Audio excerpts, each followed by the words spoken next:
So good afternoon. I don't know how many of you find, well, first of all, happy Thanksgiving, right? Because Thanksgiving is such a busy time coming up, and we are just so excited that we do have many things to be thankful for. And one of those things that we are thankful for is for this amazing book that we uncovered. I don't know exactly how many years ago now, but it's got to be at least 2017, 2018, thereabout. Yeah. And it's called The Three Laws of Performance. And we have Steve Zaffron and Dave Logan. These guys are incredible researchers. And I don't know if you have a problem that persists. And you know it's a problem. You just know exactly what needs to be done. You know that if you just change this one or two or three things, you will solve the problem, but still the problem persists. And I know, Stephen and Dave, they've really focused primarily on organizations, but it works just as well for an individual. And I happen to know that if we don't make the change that you should make, you're going to end up with something that Renee and Steve and Dave called the default future. And it's a curious event because we get locked into the default future at a gut level.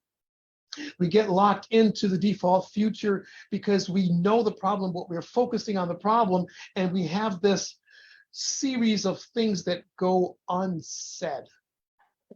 They're lurking in there, and we just go through this cycle, this never-ending cycle, the vicious cycle, if you will, of repeating the things. And I can think about my diabetes story, because for me it happened really quickly because I was equipped with a lot of the skills already. But I just know that when I left the doctor's office and he said, "You have diabetes, you're about ready for a heart attack." And I left his office, and where did I go?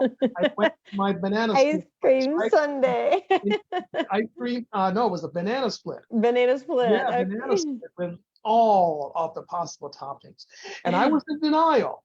And I was saying, this couldn't be, because I've been doing this and I've been doing that. And I was playing that little script in my head.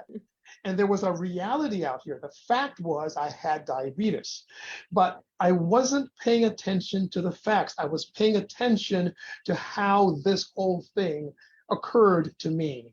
It was how I perceived the situation. I perceived that the doctor was attacking me. I perceived that the doctor was upset because he sounded loud and firm. And I perceived that there was nothing that I could do about it just for those many minutes that I spent inside that ice cream parlor. And it's just fascinating that not only for diabetes, right? Not only for an illness, a sickness like that, but it could be just the fact that for your job security, you should be reading a book a month, and you never get to it. Right. You should be filing your reports on time so you can get an extra bonus, and you never get to it. All right. And what is it that comes of this, Michael? The default future. The default future. You know it's wrong. You know it's not the right thing. You know that you're underperforming. You know what to do, but you just get stuck. And if you continue, that's the really big key thing is, if you continue on this path, we all, we have a large amount of gray matter. We can project from here forward. If you kept eating the way you were eating, if you kept doing the things that you were doing, what was that default future that was coming screaming at you sooner or later? We all know this thing. What would it have been with diabetes? Well, it would have been an amputation of some sort, right? The heart attack. It would have been a heart attack, could have been kidney disease. It could have been so many effects just from that path that we were. You're glued to a path, and if you continue on that path, it's a groove. Most of these things are very predictable. We can predict them with a great deal of certainty. If you keep eating, overeating, eating more calories in than you expend out, obesity happens. We know if we smoke, higher probability of, and we're talking about health things here, but pick anything. You neglect relationships and they fail. Oh yeah. Oh yeah. Oh Pick yeah. anything, you don't attend to your work and you don't get that promotion, you don't get the raise, you get passed up.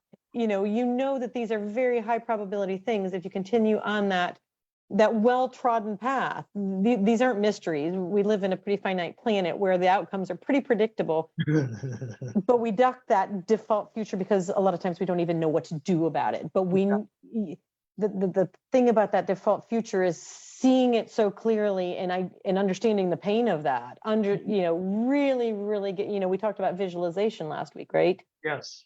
Visualizing and feeling that outcome. What's it like if you have to have an amputation? What is it like if you have a sudden heart attack in the prime of your life? What does that do to your family? What does that do to your financial security? What does it do to your job security? What does it do to all of these things? Right. What's the trickle down from that? Can you run with your grandkids if you've had leg amputated below the knee? No, these are all very predictable things. Right. And so I just want to have everybody stop for a minute and get in touch with that.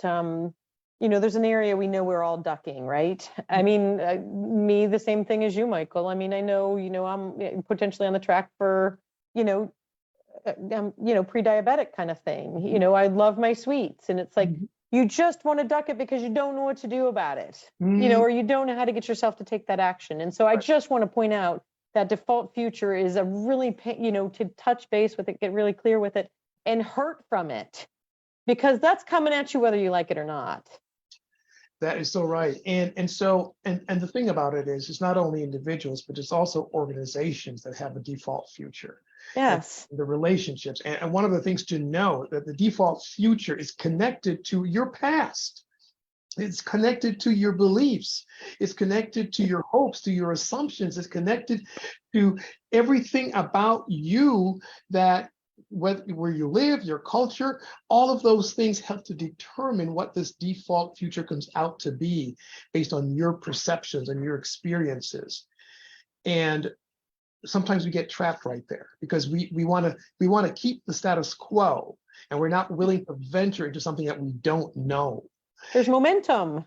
Oh yeah. There's massive momentum. Yeah. You didn't start this in day one. There's massive momentum. That's, what we talked about with the Joe Dispenza stuff. That's right. This is now habit. This is not your thinking mind, your thinking brain that you have 5% accessible to. This is the 95% that you've shoved down into habits that's biologically wired into your body. Right. I caught myself today. I'm almost headed for I forget what it was, something sweet. And it's like, you just talked about this with you last night. Why are you, it's just habitual. And it was literally, I had to stop and get in touch with the person I want to be, because it was so mindless. It's like you're in a fog, that's executing the programming that's already hardwired into your body and into your brain. And so, yeah. That's absolutely one of those things. And I want to highlight one of the things where we actually get stuck. And I mean, because I remember so many times just knowing that I shouldn't have the donut. I shouldn't have the donuts because I never had them. Did you just admit that? Nice. I'm very proud of you. Yes. And the funny thing is, I would refuse something that somebody offered me, being good at it. And as soon as I left their company, I would go into hiding and I would find my donuts somewhere else. And I would consume them with passion. All right. I was, oh man, that's so really good. And then comes the guilt. Yes. Right? Then comes the guilt. And now we're going down that path toward the default future. And we don't know how to get out of it, because now we're actually giving in to the cravings that we have, because we haven't truly faced this. We haven't really dealt with it. We haven't truly acknowledged that this is going to be a default future that I do not want. We have to make that declaration really clear, as do organizations. So we have examples of the Polis Group in Japan. We have the Harvard Business School in this book. We have the Lonmin Mines in South Africa, where all of these things happened at the organizational level as well, where people were going down a default path to annihilation. To Yes. right? Yes, to Yeah. a poor outcome. You know it's coming. Yeah. You know it's out there. That's right. And we all know it, but we have this little racket going. So Yes. here's what a racket really is, right? And I'm going to turn to the page just to be sure I don't miss anything here. But the racket that we're actually talking about starts out this way. It's a complaint. All right. And I'm going to use the example of my wife. I won't tell Fuchsia. You know, and it's just it's so appropriate because I want to give the example at the end of this of, and the complaint that she would have is that on a Sunday morning when she gets up, the kitchen was a mess. And you know that story from Yes. the kitchen is a mess. And every week there'd be a complaint. There'd be a complaint. Be a complaint. And then along with that persistence of complaining, there would be this little behavior that would happen, that she would sigh. Oh, and you know, it would just be so much of a pattern that would go with it. And then I would start feeling a little queasy, and then I would literally run away. I would move away. Because she would be blaming it on me, blaming it on the kids, blaming it on the company that we had over, and you know, and all kinds of behaviors would go along with that. And so the two things go together. So whether you're in an organization or whether you're doing it to yourself or you see it in someone else that you know, a friend, a relative, a family member, if you see that pattern going, a complaint and a behavior that follows right after, you just look out for it, because those are the two first parts of a racket. And that racket is taking you down into a default future that you have control over. You just don't know the impact that this is having because you haven't done the next two steps in dealing with a racket. Here's what the next step is. There's always a payoff. Yes, there's always a payoff. The person who is making the complaint is making the complaint knowing that the other person or the other group or whatever is likely, very likely, not to perform to the expectation or to the desire. And so, yes, my wife, she came back every Sunday morning. Yeah, the kitchen was a mess. All right. And she kept complaining. And the payoff for her was, see, I knew it. I knew that it was not going to be cleaned up. She had certainty in being miserable. She got her certainty out of miserable. Yeah, we all do it. She's not unique on this one. Yeah, no, believe me, it's just the way things work. It's that we are somehow wired that way, but have been taught otherwise. Yeah. And then, not only then is there the payoff, but there's always a cost. Yeah. Cost. And the cost was a strained relationship. The cost was that I would run away and not want to hear this. I didn't want to be a part of it. And I didn't really want to clean up the kitchen either. Right? So I would find other things to do to keep myself busy and to go away. Eventually, I found out that I could make this a very nice gesture for my wife and bring a lot of happiness into our home. And so I made sure to clean up the kitchen Saturday night or early Sunday morning before she got up. So when she comes down, like, whoa, this place is spanking clean. And we had a wonderful relationship ever after. But reframing is for another week. That's for a whole nother thing. But the whole point of this, that the racket continued.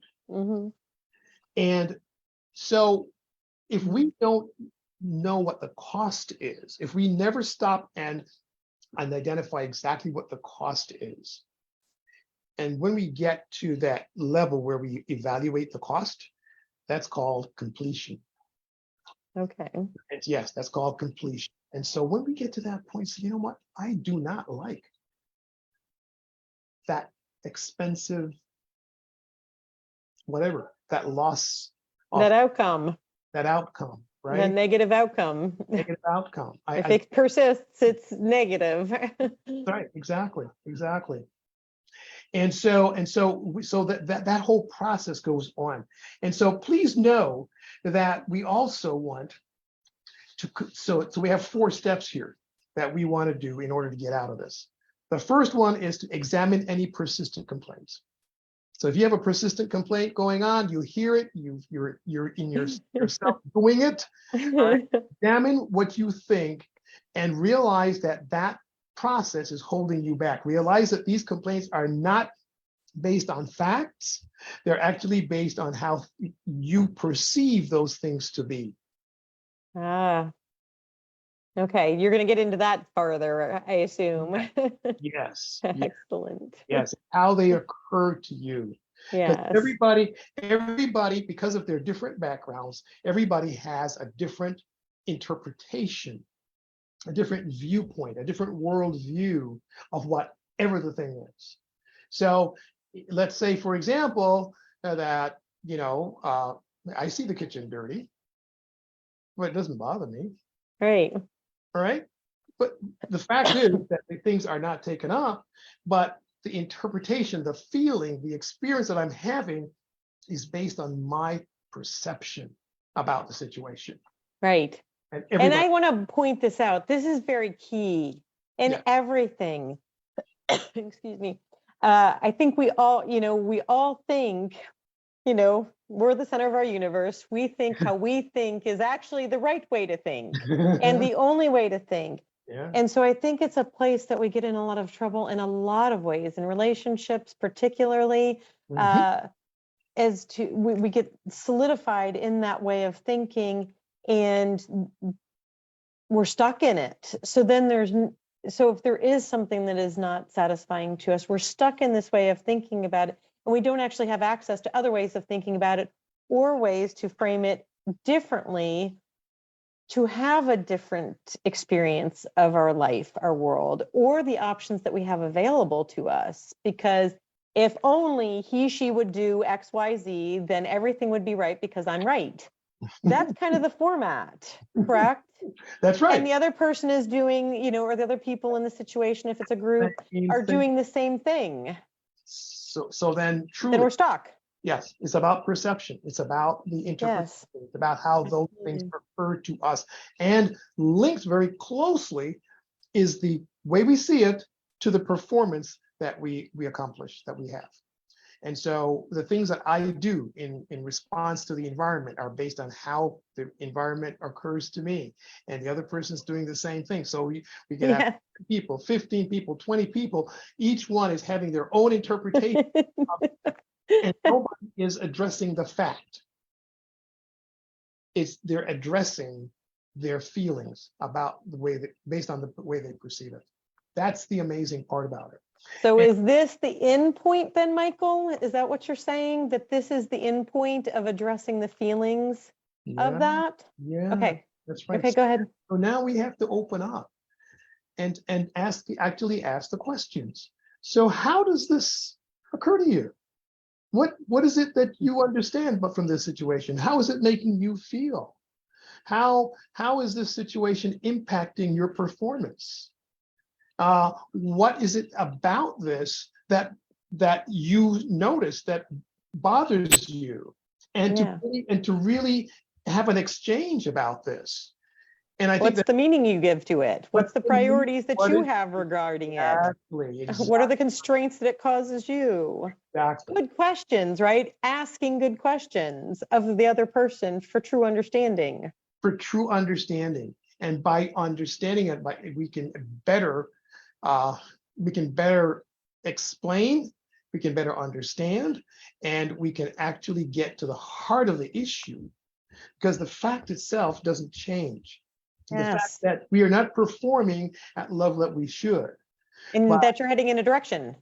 Yeah. And you're heading towards that default future. Heading to that default future. So our perceptions shape our performance. That's really the first law. Our perceptions really inform and shape our performance. And so if we actually want to perform better, then we have to actually change our perceptions. And that's really interesting, right? Because Yes. how do you actually do that? And so let's talk a little bit about, let's go a little bit deeper with that. Let's say, for example, would you be happy with earning $100,000 a year? And that depends. That depends on what you were earning before. Right. Very relative to Very, you. very, yeah, right. So if you were earning a $50,000, 100,000 would be great. Yeah, double. Right, exactly. Excellent. But if you were earning $200,000, 100,000, no, not really. No. Right. And so the past experiences that we've had, they actually do shape our expectations. They shape the way that we see the future. They say that they shape how we perceive the situation. And so we're going to see a situation totally differently due to the fact that we have different experiences. And yes, we are in fact also wanting to then take a look at how language connects, how language even supports our perception. There is this little loop, I call it the loop, the language loop, where we have language and that influences my perception and that then influences my behavior. And it keeps going around. So the behavior now is supported by the language and goes around in that little cycle all the way around. Can you give an example of that, Michael? Yeah, I think I can. So for example, let's just say that I will, man, I can't get rid of this diabetes.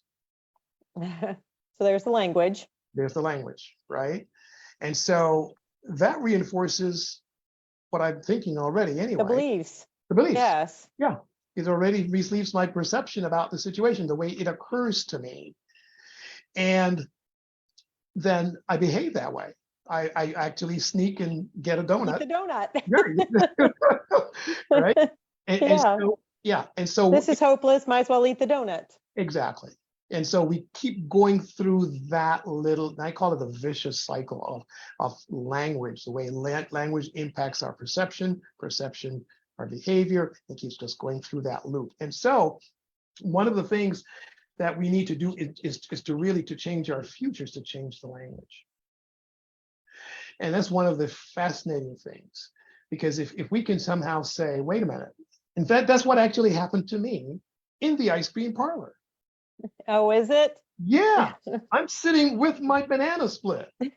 I'm actually scraping the juices, out of the bowl. And as I'm doing that, something else dawned on me. And truthfully, this is based on past experience, but I remembered my mom giving me juniper oil as a child to cure my asthma. I remember walking on the streets of Jamaica and being able to pick a leaf. And by the time I got home from school, the cold that was coming on and the sniffles were all gone. So I had that little bit of experience, and somehow something clicked as I was scraping and spooning out those wonderful bananas and the creams and the toppings and everything. It says, wait a minute, I don't have to have diabetes. And I didn't quite finish the banana split because I was so now excited about just that awareness. And so if you can say to yourself, instead of, I'll never get rid of this, I'll always have my arthritis, this back pain will never go away, or it hasn't gone away so long, I might as well plan to live with it. That language keeps you going down a path, never anticipating that there could be another future that you could have with a different kind of language. Right. Right. So the language gives us direction. And so it's really important then to realize that we can choose this. This is a choice that we can actually make. And so here it is that, 12 years going on, or maybe 13 years soon? Yeah. Mm-hmm. That I no longer have diabetes. Right. With a concerted effort in a direction. The default future had a antithesis to it. had other alternatives to it. Absolutely, absolutely. So the idea and the habit that we want to create is that when we encounter a situation that's unfavorable, something that's taking us into a path with negative outcomes, we have to consciously refuse to subscribe to that thing. Right?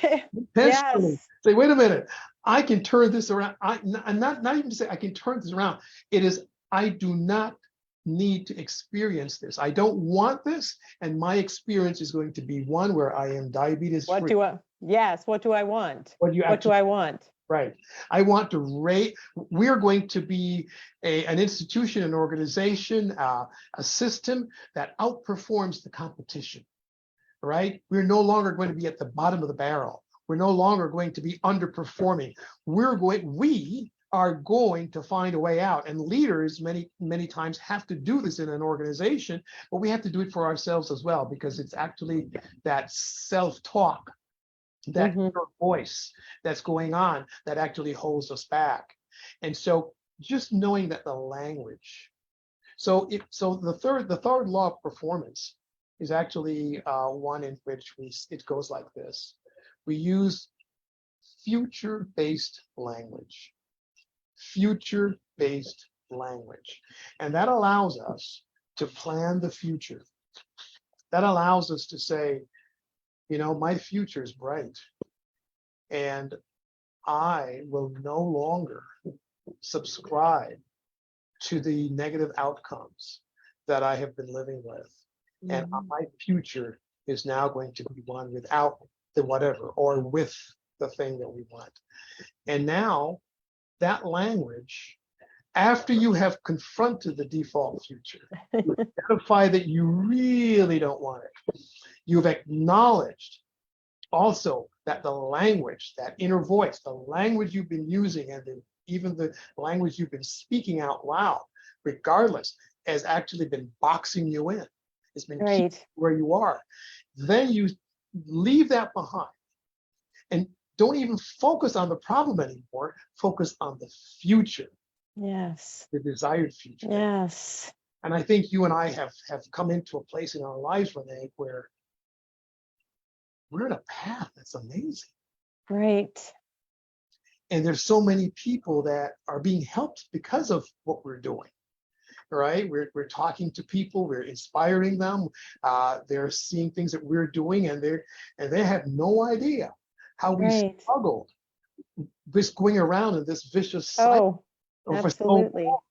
And having to be able to realize now that there is a different path. We have the choice. We have the ability to change the language so that we can say, look, so for me, and I think one of the things that we've come to is the aspirational character. That's exactly what I was thinking. The same thing, because that's that future-based, and aspirational is that I always use the term juicy. It's juicy to think of that person that you want to be out there in the future that really speaks to you, so that you're moving towards that instead of, it's almost like, that who is it, the road, or who is it, the path in the woods, and I took the path less traveled. You have that ability to choose a different future, and that aspirational character is such a fun one to shoot for, because it incorporates your values, a vision you have for your life, and it speaks to you in this really compelling way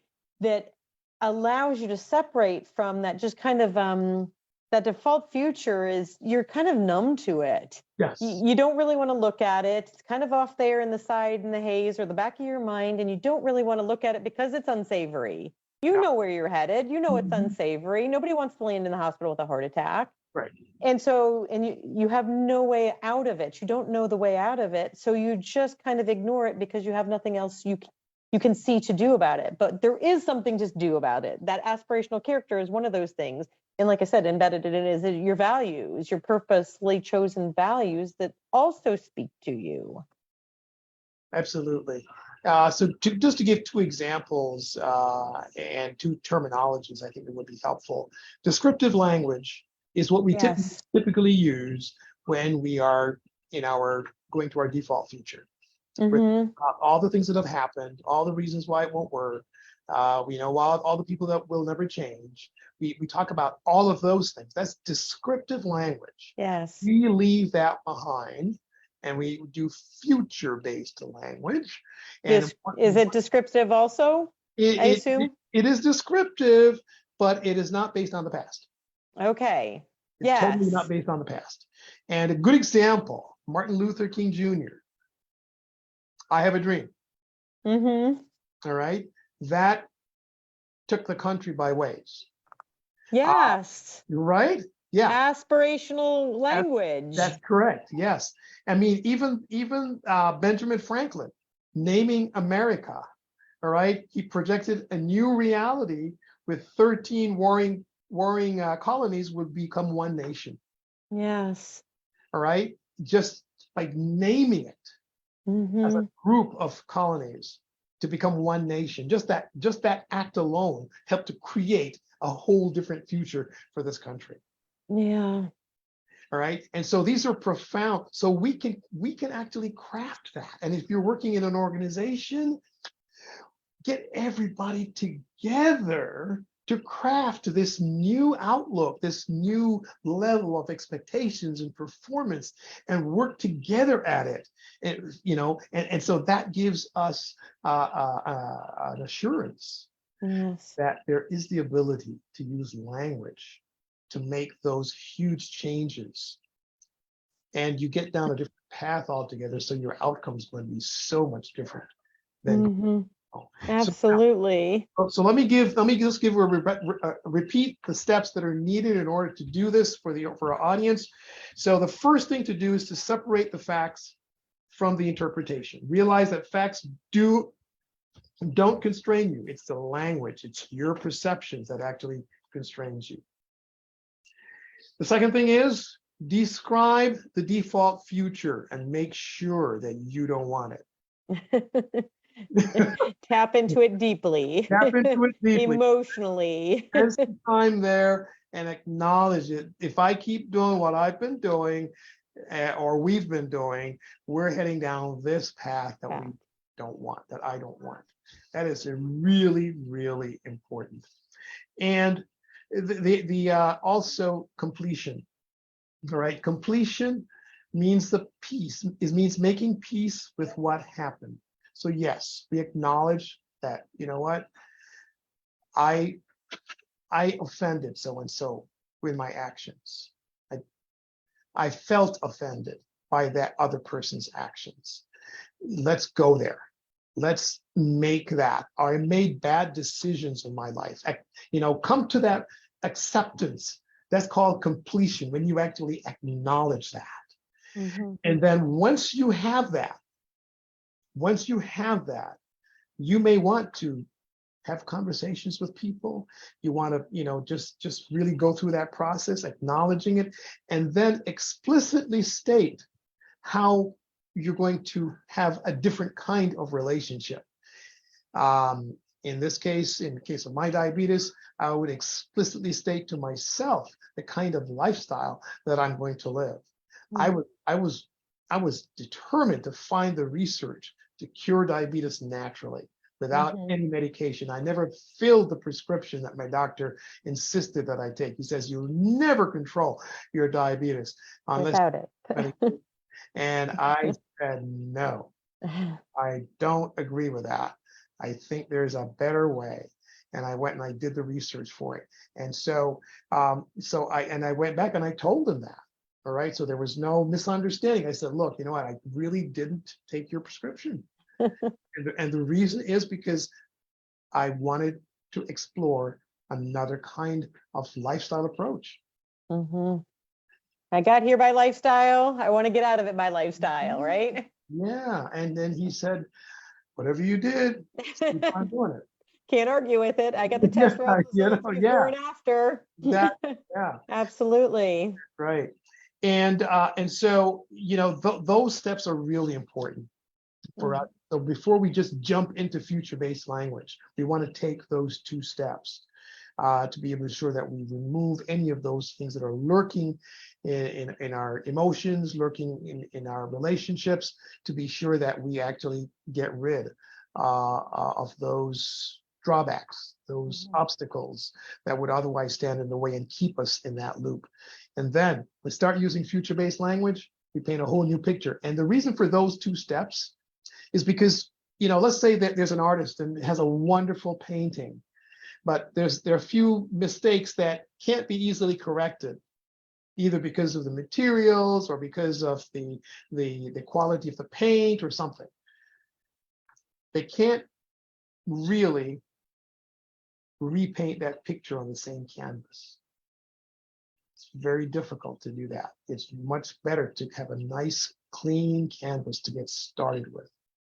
And yeah, so you want to get rid of those old conversations, those old ideas, those old vocabulary, that language that you've been using to describe the past and the issues that have come up in your life and the reason why things aren't working.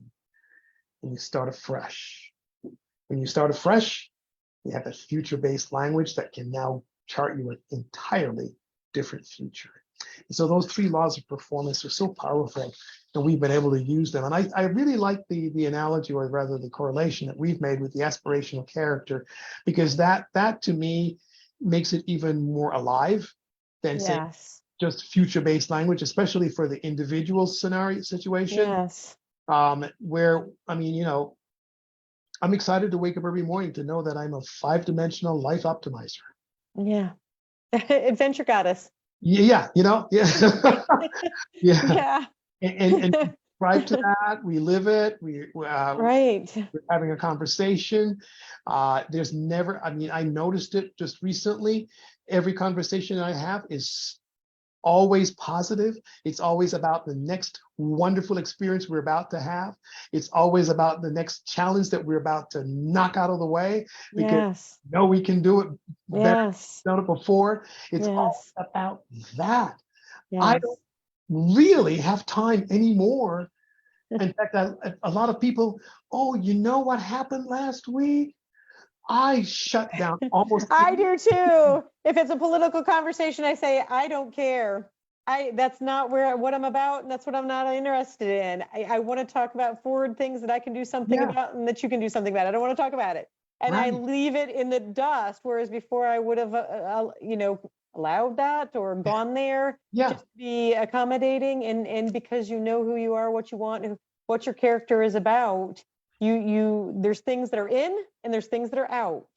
And the other thing I want to say about the aspirational character, Michael, is that you can then start to, once you've got some basic part of that, nailed down, for me, adventure goddess, well, then the other things, when you start running into problems, you can actually use that core character that you have to start adding to it. So then it's like, if you recognize something in your finances that's not working for you in relationship to the life you're building, you can fold that into it. I always talk about mine is, I'm the blonde Laura Croft, guns a-blazing and swinging off trees and bombing down slopes and all that kind of stuff on a dirt bike, kind of thing. And all the pieces that are part of that. Well, it's like, well, how is she adept at, you can kind of port that character over and go, how does she have to be adept at finances to be able to live that kind of life? And then, okay, well, she's not very healthy. If she's eating, in my case, same as you, sugar, all of us, right? It's a big dopamine hit.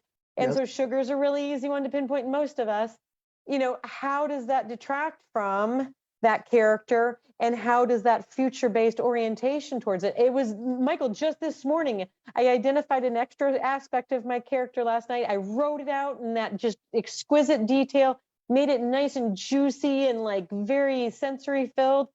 And this morning, that's the other thing I want to say is the habits, you've got to be aware of the things that you habitually do and catch yourself. And you're going to catch yourself, after you've done it, in the middle of when you've done it, over time, you start backing it up till you catch yourself before it happens.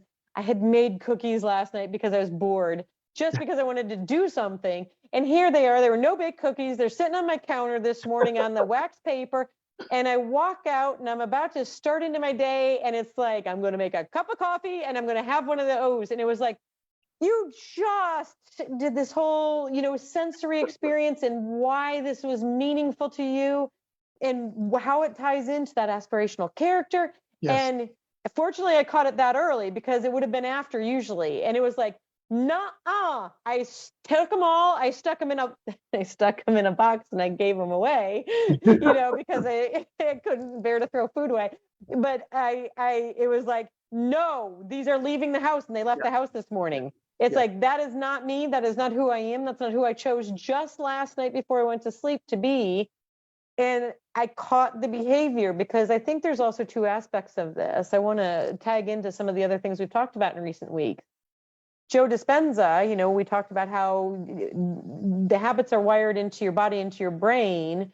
And so you have to also, as you're looking to that future-based language, you also kind of have to be aware of what that past-based language is so that you catch it. Ooh, I'll just have one. That's right. Ooh, I'll start tomorrow, because your body is, it's evil. It will work against you to keep the status quo. That's right. Keep that cocktail of juices that, of chemicals and stuff that you're used to experiencing. Oh, I get up, have my cup of coffee, and wouldn't something sweet with it be lovely? And it's just firing it off. And if you start to fight it, it's going to ramp up its efforts against you to get that familiar feeling in your body. So I would amend the 3 laws of performance to say, while you're focusing on the forward, be aware of what that default future path is, the language, the behaviors, the mindset, all those kind of things that will typically, will just have you run down that path mindlessly because it's wired into you to do that. It's a habit. Right. To be aware of those so you catch it, because this morning that's what I caught. Ooh, I'm going to sit down with a no-bake cookie and my cup of coffee after I have a good breakfast. After I have my green smoothie and after I have my quinoa, I'm going to have a cup of coffee and I'm going to have one of those no-bake cookies. Wait, what? Like, what? Wait, stop. And so that helps you to actually catch the point of departure. You got a choice there. Am I going to run down the default future path, or have I already envisioned this future-based path for myself that is more in alignment with what I want for my life? Right. Which way am I going to go? And we all struggle with this. I don't want Michael and I to ever act like we've got any of these things nailed, because for 16 years, him and I have listened to each other have all manner of things not nailed, all manner of things that we've struggled with over these 16 years of talking. That's right. So don't think we have got it all figured out. And, I'll be the first one to admit, hand up, I have demons. And so that I struggle with, sugar is a big one for me. Same as you. I can have that green smoothie every day, and there's going to be a point in the day where the sugar demon is screaming at me to go find something. I don't care. That's how the no-bake cookies got made. It was 4 o'clock in the afternoon. I'd used up all my brain chemicals on studying some very hard things. And the sugar beast is going, give me, I want it now. And it's like, I don't have anything. I don't have any candy bars here, because that's the habit that I long ago. You don't have that stuff in the house. You can't eat the donuts if they're not in the house. You can't eat the candy bar if it's not in the house. That's right. And that beast is so bad, it went and said, you got stuff to make no-bake cookies. All you need is some cocoa powder, sugar, blah, blah, blah. Staples in the house for cooking other things. And so just if you can be also cognizant of the things that typically set you off, tip you off, the language you hear yourself saying right before you're about to go down that default future path. You can stop yourself in the moment. And I reoriented. It was like, it took me a second to get it, to go, what is that future that I wanted, that I wrote out in longhand for pages last night.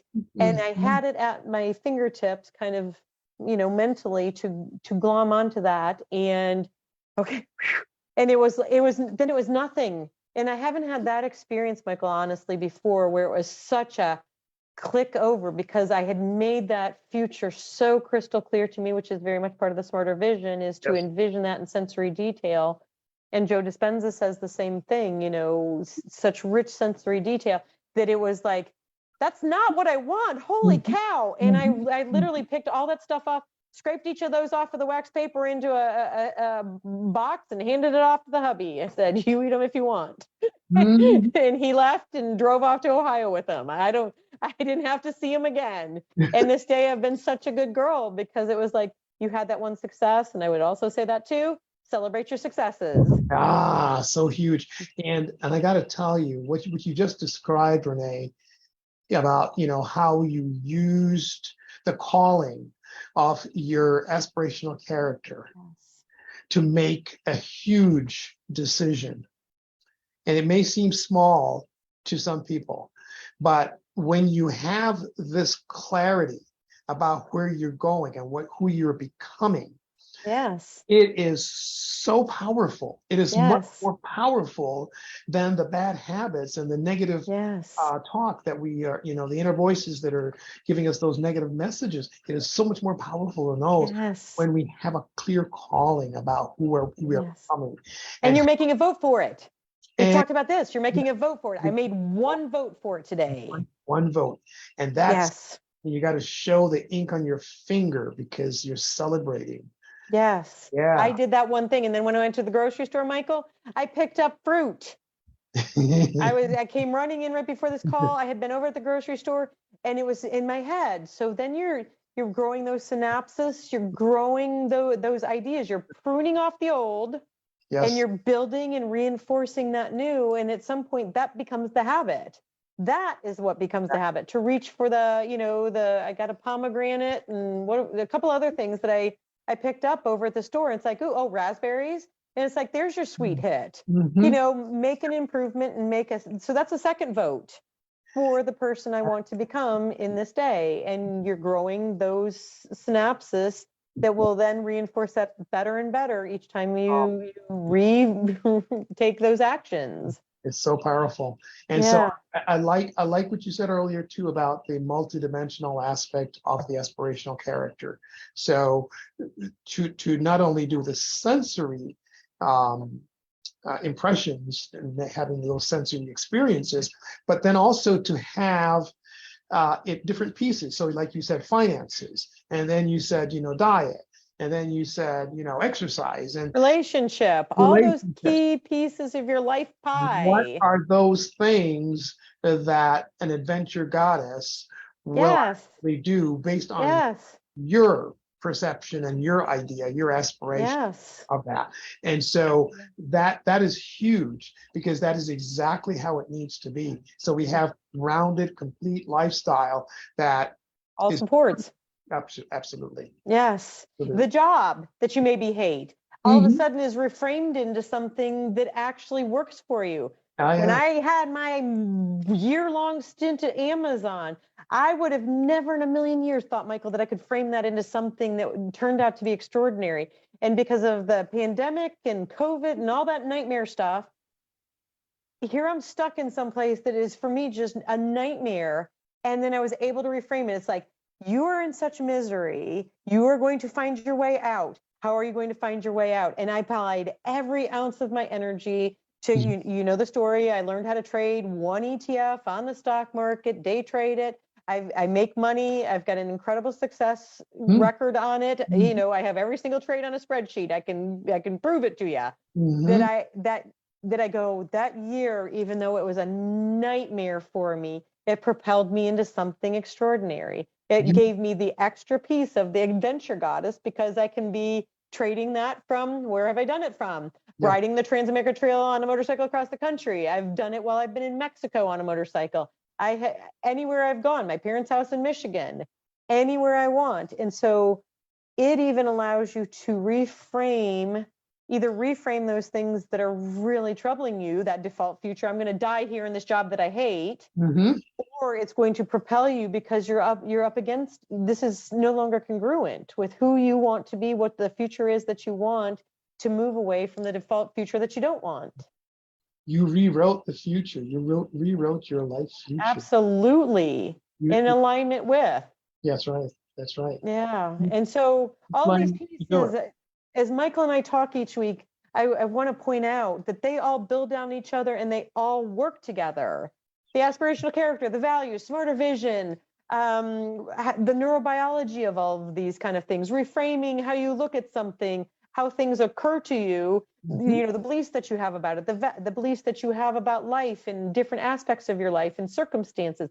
All of these things work together, and there's tools with which to, well, how would you say it, Yeah, Michael? the tools that you can get the life that you want. Yes. Life that's calling at you that you haven't yet decided to respond to. You're not stuck. You're not stuck. You don't have to be stuck. You don't have to be stuck. That's You right. can build a life you want. That's right. Absolutely. And so, Fantastic. thank you so much for reviewing this for us. I love it. The This three is laws of performance. Zach, who is it? Steve Saffron and Dave Logan.